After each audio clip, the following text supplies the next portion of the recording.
Bonjour à tous, aujourd'hui je vais vous raconter l'histoire de la reine Amina, une guerrière légendaire du Nigeria. Elle était une reine du peuple Hausa, qui a vécu au XVIe siècle. Elle était connue pour sa bravoure et son intelligence stratégique. Elle a mené des campagnes militaires victorieuses et a unifié les royaumes Hausa. Elle a également établi des relations avec les royaumes voisins et a négocié des traités de paix.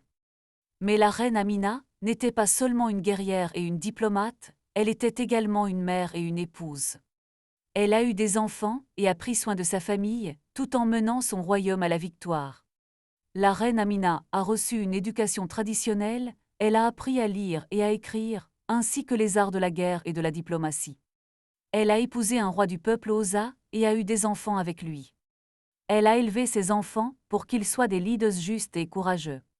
Elle a gouverné son royaume avec sagesse et justice, elle a établi des lois et a protégé les droits de ses sujets. Elle a encouragé les arts et la culture, elle a fait construire des mosquées et des palais. Elle a établi des relations commerciales avec les royaumes voisins et a fait prospérer son royaume. Elle a établi un système de justice juste et équitable, elle a protégé les droits des pauvres et des opprimés.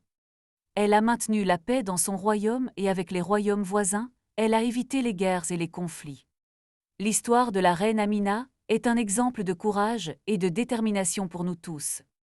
Elle est célébrée comme une héroïne nationale au Nigeria, son histoire inspire des générations de femmes et d'hommes. Elle est morte en 1610, mais reste un exemple, une héroïne qui inspire les Africaines et Africains. Je vous remercie de m'avoir écouté. J'espère que l'histoire de la reine Amina vous a inspiré et vous a donné de l'espoir pour l'avenir. Ainsi, pour ne rien manquer et suivre, encore d'autres histoires intéressantes comme celle-ci vous attendent. Abonnez-vous.